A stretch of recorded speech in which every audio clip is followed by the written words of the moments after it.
either all or nothing. Now those are etched on my brain. And I went there, and I think it was 500 odd people else, and people turned away. I mean, virtually the whole village turned out.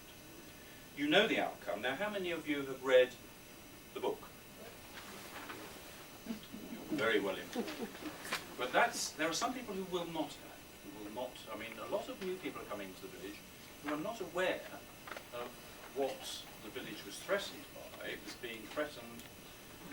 2005 is not that long ago, to be turned into a new town. 12,500 jobs, and I always get the number of houses wrong, so Richard will correct me. How many houses? The number there is 4, 5, there were various scenarios. Thousands? Thousands. All the way from here, underneath the Crown Brook, and down through Brook. That was the proposition. It was going to be a world centre research establishment. Nobody knows what it was going to research. But it could only happen on the back of the 5,000 houses. And our worry was, of course, that the research centre would go somewhere else, and we would be left with the 5,000 houses. So, Parish Council at that time set up a group called Wye Futures. Now, how many of you were in Wye Futures?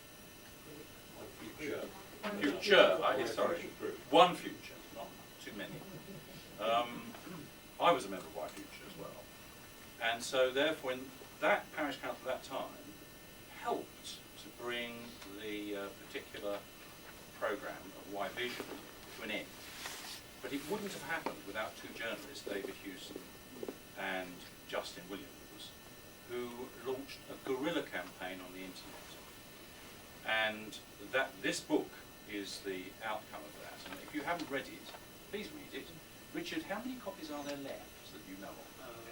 Not that many, but enough. Well, why don't we put it in the library for permanently people? There is a copy in the library. Yeah, but several copies. Because I think if you haven't read it, then I mean it's partisan. But that's fair enough. It might. It's also web as well. I mean, you can still look up Save Wye. Yeah. On the web. So the whole text. All the whole thing from 2005 to 2007 or whatever is all on the web. Okay, so look up Save Wye, Google Save Wye, and you won't have to. But I mean, there will be copies in the library. Because I think that brings us up to more or less what 2007. And then there was a lull after 2007. There was a kind of phony war, a sort of sense in which, I mean, we heard through the grapevine that Imperial was wounded. But it hasn't put the man who was in charge, Celia Borisiewicz, it hasn't disadvantaged him too much because he's now Vice Chancellor of Cambridge University. So a little hiccup in his career. But wounded they were. And I would have thought, compared with David and Goliath, we were much smaller than David. And yet we did it. And I think, you know, David Hewson and Justin, I think it was a terrific achievement, and I think we salute them. But they themselves, I can't speak for them, but they now are such that, you know, it's got to be a new generation that takes it on. And I think it's got to be new generations, because this is not a short-term programme. We're talking about Imperial taking it over in 2000. There was a letter which Richard found, Richard Bartley, who was a member of the parish council, in 2002, indicating they were already sussing it out for real estate value. 2002. And that when the first undergraduates were being looked for, programmes for Wye were not in Imperial's brochure. So the fact that not many students turned up is not a surprise. So I'm not going to, you may not infer, and I must not imply, that there was any connection with any of this, but it wasn't good. And then we had Wye Vision, and then it was busted. It was actually busted because it couldn't go into the local development program. There was all kinds of planning milling about. And if you know all about planning in this country, you are a master, because this is why people earn huge sums of money advising us, like lawyers, about things that ought to be absolutely clear and above board. But it is a minefield. And so Imperial could not get their programme into the local development framework in 2006, I think. Would it be 6, Julie? About then? Yes. But in fact, so there are two sources of money for Imperial. One is the day-to-day funds that run Imperial College in South Kensington and pay for all the salaries and overheads and so on. And the other is called the College Fund. And most academic institutions have a fund of this kind, which is used to generate income to support the main activity. And Imperial has a college fund. And what we didn't know was that Witherspoon had been taken out of the campus and put into the college fund so that it wasn't part of what was being marketed. And yet I think 70 or 80% of the student accommodation was in Witherspoon, which means that the whole marketing campaign was broken back. It couldn't make any sense. Nobody, what you're going to buy a higher education establishment for if you've got no accommodation for students, if you've actually got to build it again. So it was weird. Now we understand that the whole of the campus here has been moved from South Kensington into the college fund. It is under the direction of a man called John Anderson, who David, Jenny and I have met. For an hour and a half we thought we were going to meet him for 5 minutes.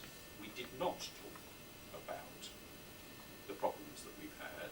On the other hand, he did seem a very open, reasonable sort of chap. Young, but very personable. So we have met, and Carol Jovanovic, bless her, she has done huge amounts locally in supporting things like, for example, enabling the footballers to move from where they are to a spanking new pavilion on the college ground at a peppercorn rent. And they are thinking it's here. Are you pleased? Yes, I did. Rather than what we had before, and we couldn't just about where I was down in the college hall.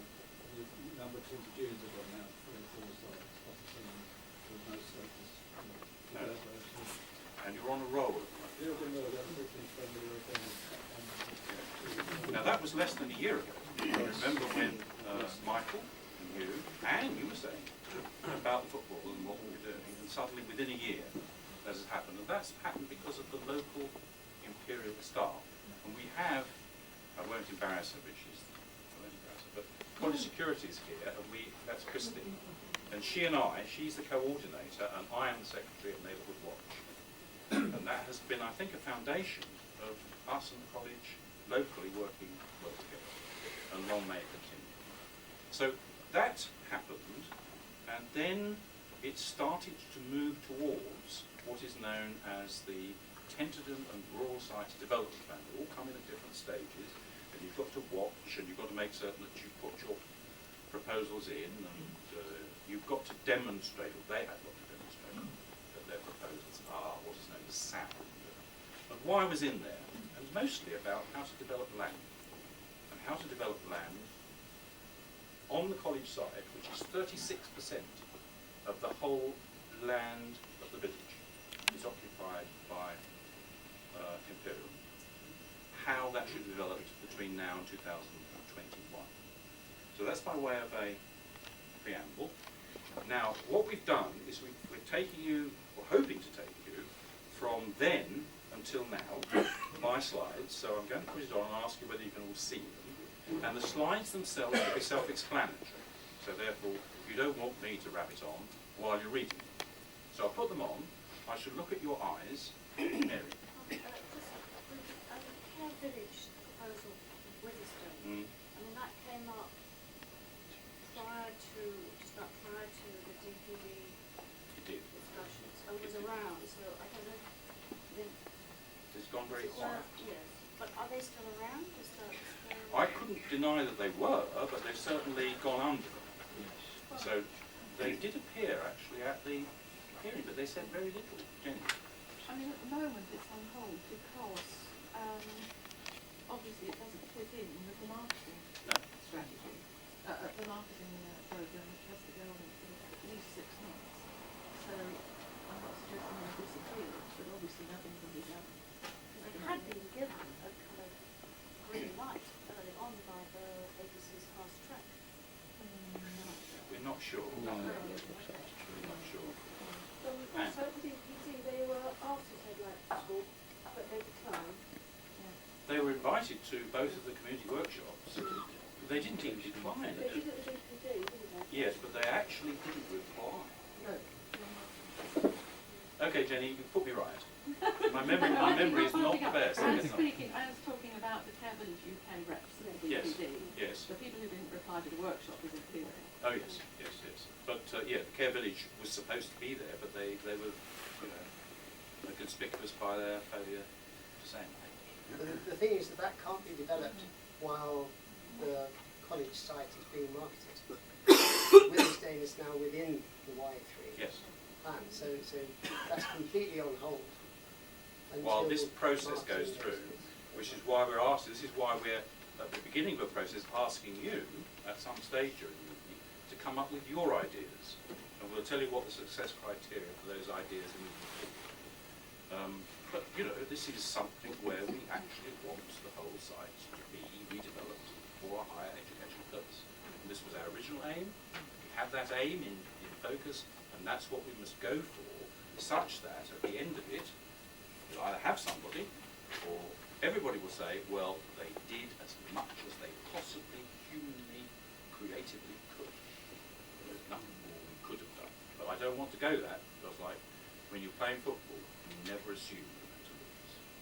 So we can. Well, we have got to make sure that we do what Don said, that they have made every possible effort. Yes. And they haven't said, oh, we're actually not going to try very hard to market this because we'd like to develop it straight away, quicker, sooner rather than later. Well, we're not prepared to tolerate that.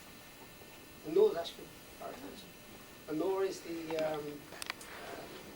inspector, nor was the inspector. So we and Ashford Borough Council work very closely together. The cooperation between us and them has been superb, in my view. I wouldn't say that about everything that Ashford does, but in that particular case, I would say that the village and the council are working, I think we say, without a cigarette paper that nobody uses anymore. Sorry, who is the inspector? The inspector, there was a hearing. Sure. There was a development plan document for the whole of the area, rural area around Ashford. And it's called the DPD. I'm going to define it in a minute.